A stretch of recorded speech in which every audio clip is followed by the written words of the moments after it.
दम नहीं आई, भारत माता ने नहीं सुना, हमारी माता ने ही नहीं सुना। सुनो देवी, भारत माता की, भारत माता की,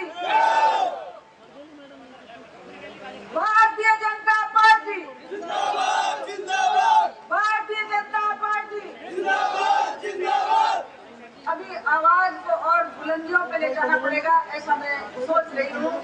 लेकिन उससे पहले मैं कहूँ कि मंच पर विराजे हुए मान और सम्मान के धनी भारतीय जनता पार्टी के कद्दावर नेता, आपके संभाग के प्रभारी भाई दिगंबर सिंह जी, उनके सहयोगी भाई राजेंद्र जी गहलोत, और मंच पर बैठे हुए मेरे बड़े भाई जो राजस्थान की विधानसभा में ही नहीं बल्कि केंद्र में लोकसभा में भी जिन्होंने मंत्रिमंडल में अपना प्रतिनिधित्व दर्शाया, उदयपुर संभाग के जाने माने भाई कैलाश सिंह मेघवाल, मंच पर विराजे हुए आपके स्थानीय पूर्व विधायक भाई हरजान जी गुर्जर, भाई जोशी जी, शैलेंद्र जी जोशी, युवा मोर्चा की टीम के नेतृत्व भाई बंटी जी और उनके सहयोगी, और मैं स्थानीय दौसा जिले एवं महुआ के कार्यकर्ता बंधुओं, आप सबको नमन करती हूँ और ये विश्वास दिलाती हूँ आपके इस समूह को देखकर कि स्वराज संकल्प यात्रा की महानायिका आदरणीय वसुंधरा राजे जी आपके इस महुआ गांव में, इस शहर में अपनी स्वराज संकल्प भावना को जाहिर करने के लिए आ रही है। बहुत ही निकट समय उनका हो चुका है कि वो पहुंचने वाली हैं, और मैं मंच पर बैठे हुए हमारे कलाकार बंधु और बहनों का भी सम्मान करना चाहती हूँ कि जिन्होंने अपनी मधुर वाणी से आपको मोहित करके हमारे साथ जोड़ा है। ऐसी स्थिति में मैं कहना चाहूंगी कि आज हम सब यहाँ इकट्ठे हुए हैं। भारतीय जनता पार्टी की स्वराज संकल्प यात्रा का उद्देश्य आपको समझाना चाहती हूँ मेरे भाइयों बहनों कि ये संकल्प हमको क्यों करना पड़ा। आजादी के 65 वर्षों में 60 बरस तक केंद्र में, और मैं सोचती हूँ कि 11 वर्ष को छोड़कर बाकी सारा कार्यकाल कांग्रेस के हाथ में आपने दिया है। राजस्थान की दुर्दशा आपने देखी है,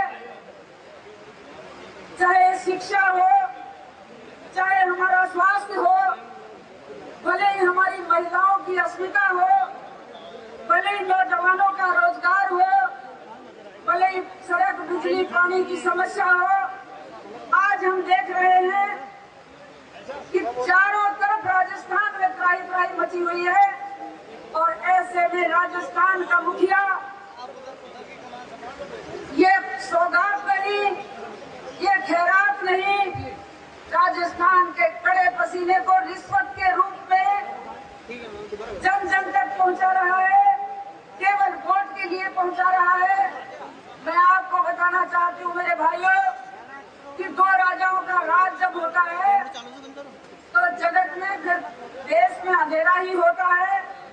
आपने देखा होगा कि अमावस्या के दिन सूरज और चंद्रमा एक साथ जब मिल जाते हैं तो जगत में अंधेरा कर देते हैं। ठीक उसी प्रकार केंद्र में 2 राजाओं का राज है। एक राजा मनमोहन सिंह मंत्री प्रधानमंत्री बैठा है और दूसरी रानी इटली की रानी बैठी हुई है, और दोनों राज चला रहे हैं। और इस राज में जिस तरह का जनता के ऊपर भार पड़ा है, मैं ये कहना चाहूंगी कि सबसे पहले घोटालों के कारण जो भार पड़ा, अब घोटाला एक हो तो गिनाऊं, अनेक घोटाले हैं। घोटाला चाहे कोयले का हो, चाहे हमारी तरंगों को बेचने का हो, भले ही घोटाला भ्रष्टाचार रेलवे का हो, भले ही घोटाला किसी भी विभाग का क्यों ना हो, संख्या इतनी हो गई कि जनता भी याद करते करते भूल जाएगी।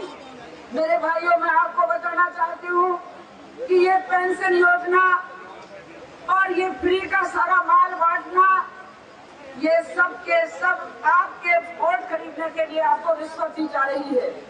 मैं बताना चाहती हूँ कि माननीय वसुंधरा राजे जी ने अपने कार्यकाल में 10 घंटे की बिजली किसानों को और 18 घंटे की बिजली घरों को और शहरों के अंदर 24 घंटे की बिजली करी थी, लेकिन दाम नहीं बढ़ाए थे। मैं आपको ये भी बताना चाहती हूँ कि आज खंभा लग गया, तार खिंच गए, करंट नहीं है। और मैं ये कहना चाहती हूँ कि आज स्कूल खोलते जा रहे हैं, मास्टर नहीं है, अस्पताल खोलते जा रहे हैं, फ्री की दवाइयाँ बांट रहे हैं और फ्री में जांच करा रहे हैं, लेकिन मैं कहना चाहती हूँ कि उनका बाप डॉक्टर तो है ही नहीं, उनका बाप इन्वेस्टिगेशन करने वाला है ही नहीं। आप सोचो तो सही कि आपके ये फ्री के इलाज को देखेगा कौन, आपकी नब्ज को कौन देखेगा। हमारा नौजवान डॉक्टर 8,000 रुपए में मजदूरी की तरह जा रहा है। हमारा BA, BEd, MA, BEd पढ़ा हुआ नौजवान आज 2,000 रुपए में नौकरी पे जा रहा है। 2,000 रुपए में उसके पैंट और शर्ट का खर्चा भी नहीं निकलता। मेरे भाइयों, माँ बाप ने पेट काट कर पढ़ाया, लिखाया, आगे बढ़ाया। एक भी नौजवान को नौकरी मिली हो तो आपके गांव और गलियारे में आप खोज लीजिए। मैं कहना चाहती हूँ आदरणीय वसुंधरा राजे जी के राज में 2.5 लाख नौकरियां शिक्षा विभाग में मिली थी। आज आप सब बैठे हैं, लगभग महुआ तहसील यानी आसपास के और जिलों के भी हैं, गाँव के भी हैं। आपके गांव में यदि नौकरियां लगी हो तो आप खुद टटोल के देखो, नौजवान बेरोजगारी के चपेट में आकर आत्महत्या करने जा रहा है। और ये निश्चित है कि यदि आपने पुनः इसको संभाल लिया और पुनः इसको गद्दी पर बैठा तो ये मस्त हाथी हो जाएगा। आप देखते होंगे स्वार्थी लोग जो अपने आप को शंभू नेता कहते हैं, अपने आप को सबसे बड़ा नेता कहते हैं, तो नेता केवल पेट के नेता हैं, वो ठेठ के नेता नहीं है। मैं आपको कहना चाहती हूँ कि आप समझिए, एक माँ बहन जब अपनी मटकी लेने जाती है, कुम्हार के यहाँ से मटकी खरीदती है, तो मटकी में 3 बार कड़कोले मार देखे, कड़कोले और कड़कोले नहीं को मारे, उसका बाद में हाथ तोड़ दे रहे कि कहीं कंकर तो अंदर नहीं है। मेरे भाइयों, जब वोट दिया जाता है तो उस समय अपने दिमाग में भी कड़कोला मारो एक, और सोचो कि मैं किसको वोट दे रहा हूँ, क्या मेरे विकास की ये गढ़ी है, क्या मेरा विकास का ये काम करेगा।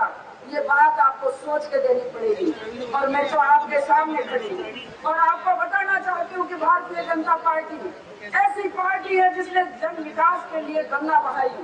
आदरणीय वसुंधरा जी का राज, अटल जी का राज, अटल जी के राज में ऐसी ऐसी योजनाएं हमारी मंजूर हुई। आज काली सड़कों से जो गांव अटे पड़े हैं, ये प्रधानमंत्री सड़क योजना अटल जी के राज की है। आपने देखा होगा कि वसुंधरा जी ने घोषणा की थी कि भामाशाह योजना लागू कर महिलाओं को सशक्त करेंगी, और उन्होंने 1,500 रुपए प्रत्येक महिला के खाते में डालने की बात सोची और लागू भी हुई। करोड़ों रुपए का बजट भी उसको दिया, लेकिन इस बैलोट में आते ही महिलाओं की सुरक्षा ही नहीं, उनकी सामाजिक इज्जत की भी तार की है। आप जानते हो, बहुरी का भंवर जाल इस सरकार की जान निकालने में सबसे बड़ा कांटा होगा। मैं आपको इसलिए ये बात कहना चाहती हूँ कि जिस समाज, जिस सरकार, जिस देश में महिला की कदर नहीं करी, जिसने महिला की अस्मिता को तार किया हो, उसको कभी भी काल और समाज और भगवान माफ नहीं करता। मैं आपको ये बताना चाहती हूँ कि अब समय आ गया है, और अब जो समय है वो भारतीय जनता पार्टी के कार्यकर्ताओं का समय है। कार्यकर्ता बंधुओं, आपको मेहनत करनी पड़ेगी। आपके सामने आंधियां चलेंगी, आपके सामने तूफान आएंगे। मैं कहना चाहती हूँ, उनसे आप घबराइए नहीं। आंधियों से, तूफानों से, आंधियों से, तूफानों से तुम मत घबराना हो कार्यकर्ता। ये चलती है तुमको और अधिक ऊंचा उड़ाने के लिए, ये चलती है तुमको और अधिक ऊंचा उड़ाने के लिए। मैं भाइयों से कहना चाहती हूँ, कार्यकर्ता बंधुओं से, आज जो ये हुजूम आप सब देख रहे हैं, ये हुजूम कार्यकर्ताओं की मेहनत, ये हुजूम किसी एक नौजवान के प्रति निष्ठा, ये हुजूम एक का बलिदान, संघर्ष, आध्यात्मिक भावना से चलते हुए यदि किसी ने संघर्ष की राह पर पार्टी को पकड़ा है तो आपके ही क्षेत्र का सपूत होगा कोई। और हम ये आह्वान करते हैं उस सपूत के लिए भी कि वो सपूत आगे बढ़े और इस तरह से रावण के राज को समाप्त करके राम का राज्य स्थापित करे। राम का राज्य तभी स्थापित होगा जब आदरणीय वसुंधरा राजे जी के हाथ मजबूत करेंगे। जनता में सुनती हूँ घूमते हुए, खूब कहते हैं हमारे भाई, और मैं मीणा भाइयों से भी कहना चाहती हूँ, क्योंकि मैं समाज की हूँ, लेकिन समाज की होने के नाते मैं आपसे कहना चाहती हूँ, आज समाज के साथ अन्य समाजों के लोग जो नफरत की निगाह से देखते हैं, इसके पीछे अन्य समाजों का कोई दोष नहीं है। इसके पीछे दोष है तो हमारा है। हम गुमराह करते हैं, समाज को गुमराह करके आसमान में उड़ाना चाहते हैं। ये आसमान में उड़ते हुए समाज कभी प्रगति नहीं करते। मेरे भाइयों, जुगाड़ में बैठने वाला ही प्रगति करेगा, जुगाड़ की राह पर चलने वाला ही प्रगति करेगा। मेरा आपको कहीं किसी के प्रति आक्षेप करने का अधिकार नहीं है, लेकिन इतना कहने का अधिकार तो है कि इस प्रजातंत्र में सातों जात का नेता ही आगे बढ़ेगा, 3600 कौम को साथ लेकर आगे चलेगा।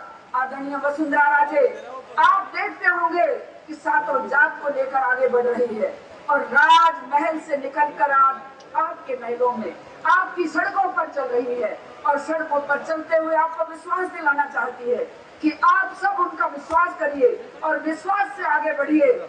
और विश्वास से आगे बढ़ने का एक ही सूत्र है, एक ही सूत्र है, कमल के फूल को मोहर लगाइए और कमल के फूल की भाजपा को सरकार में लाइए।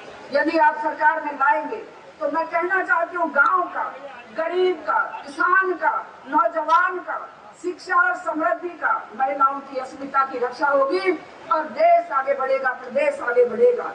मैं आपको भामाशाह योजना की तरह अन्य योजनाओं को गिनाने लगूंगी तो बहुत समय हो जाएगा, लेकिन इतना जरूर कहूंगी मेरे भाइयों कि आप सब यहाँ इकट्ठे हुए हैं, इकट्ठे होकर एक बात संकल्प मन में ले लीजिए।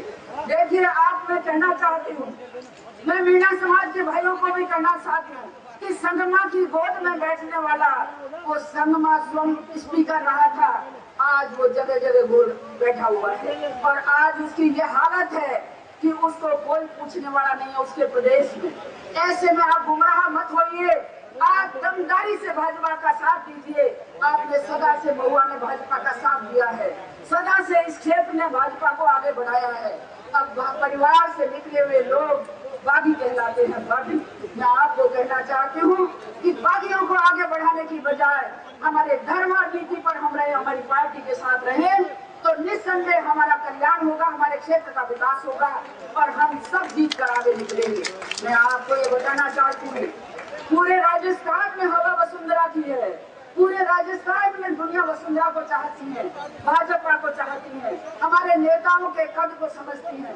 आदरणीय कैलाश सिंह मेघवाल, आदरणीय गुलाब जी कटारिया जिस क्षेत्र से आते हैं उस क्षेत्र में जिस तरह से त्राही त्राही कांग्रेस ने मचा रखी है, आप देखते होंगे गुजरात पड़ोसी राज्य, और गुजरात के राज्य में आज अमन और चैन, घर घर में लाइट, घर घर में पानी, घर घर के इंसान को रोजगार। आज राजस्थान के नौजवान, आज मैं कहना चाहती हूँ कि पिछले 4.5-5 वर्ष में नौजवानों में से 35,000 को रोजगार नहीं मिला, केवल 35,000 को। और आपको मैं बताना चाहती हूँ कि स्टे लगता है, हाई कोर्ट का स्टे है, ये स्टे कौन लगाता है? स्टे वैकेंट क्यों नहीं कराते जो नौजवानों को रोजगार मिले?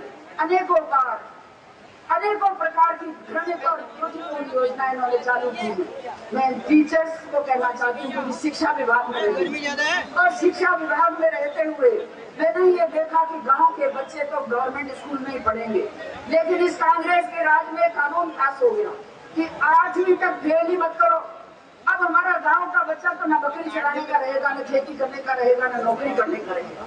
जब 8वीं तक फेल ही नहीं करना और टीचर की ट्रेनिंग के बाद भी टेट नाम की कोई परीक्षा है, यदि भाजपा का राज आया तो गांव गरीब के बच्चों की शिक्षा की उन्नति की कल्पना हम करके आपको बताएंगे।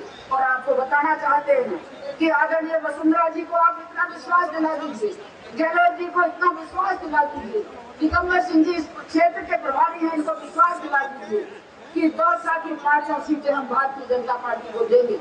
ऐसा विश्वास दिलाकर यहाँ से कार्यकर्ता जाएगा तो मुझे उम्मीद है कि निस्संदेह हम राजस्थान का राज्य अब की बार भाजपा की झोली में डाल पाएंगे। कार्यकर्ता बंधुओं, अहंकार से बचिए।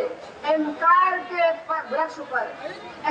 के वृक्ष पर विनाश का फल लगता है और अहंकारी लोगों के वट वृक्ष पर निस्संदेह और कौवे उड़ेंगे, ऐसा मैं विश्वास दिलाते हुए आप सबका आह्वान करती हूँ कि आप सब भारतीय जनता पार्टी के लिए विश्वास रखें। धन्यवाद।